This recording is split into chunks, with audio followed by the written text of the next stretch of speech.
Post-mortem is a term that literally translates from Latin as after death. But what does it mean in the context of photography? This practice originated in the 19th century, when photography was just beginning to develop as an art form and a means of documentation. With the advent of new technologies and the invention of the daguerreotype in 1839, photography became accessible not only to the elite, but also to the middle class. People could afford to capture moments they wanted to preserve forever, and death became one of those moments. The Victorian era was a time when death was an inevitable part of everyday life.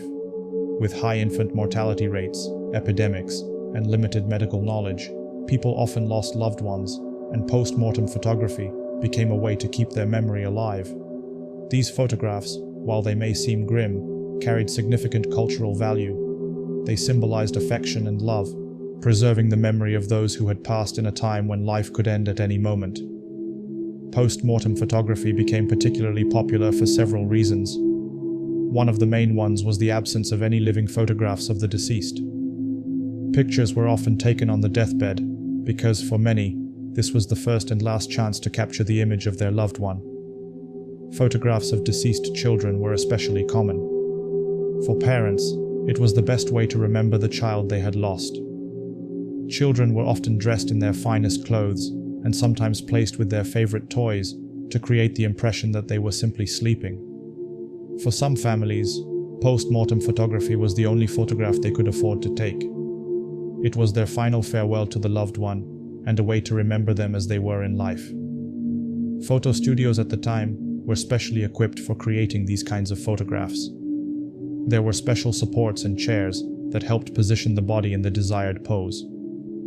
Photographers specializing in post-mortem were true masters of their craft. Their task was to make the deceased appear as lifelike as possible. To achieve this, they used various techniques and tricks. One of the most well-known methods was supporting the body with special stands and chairs, keeping it in an upright or seated position, creating the illusion that the person was merely resting. In some cases, there were even rumors that photographers might cut open the eyelids to keep the eyes open, or apply liquids to give the eyes a lifelike gleam. These methods were surrounded by myths and legends, adding to the mystery of post-mortem photography. Photographers knew that their work would serve as the last memory of the person, and they strived to do it as well as they could.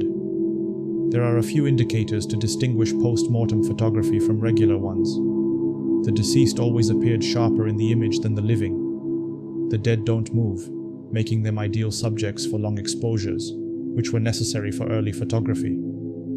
Photographing the living was more challenging since they could accidentally move, causing the image to blur. Additionally, look at the eyes, if they appear strange or drawn in, and the posture, which may be unnaturally stiff. Another giveaway is the facial expression. It is often absent or looks unnaturally relaxed as the muscles no longer function. Over time, attitudes toward death and its portrayal changed.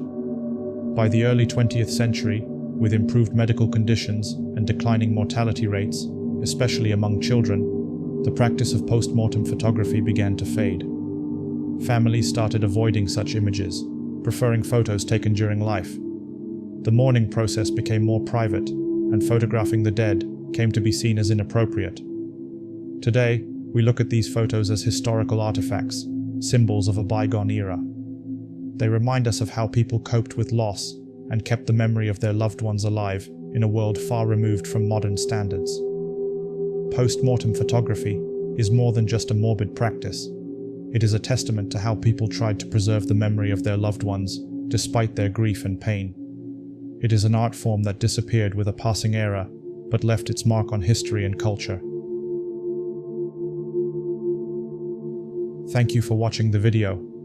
If you enjoyed it, hit the like button and subscribe to the channel. There's much more to come.